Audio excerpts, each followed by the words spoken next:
When you're MIG welding, the angle of your torch needs to be correct. So I've always been taught, so up and down it wants to be 45 degrees.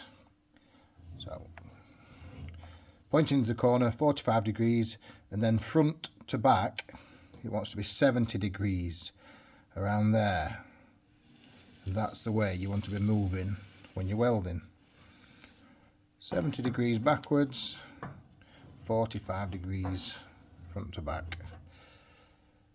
You don't need to touch your shroud on the metal, just off the metal.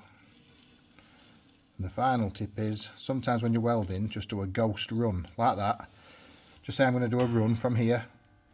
If I do it without welding, then I know my torch isn't going to catch on anything, and I'm going to have a free run.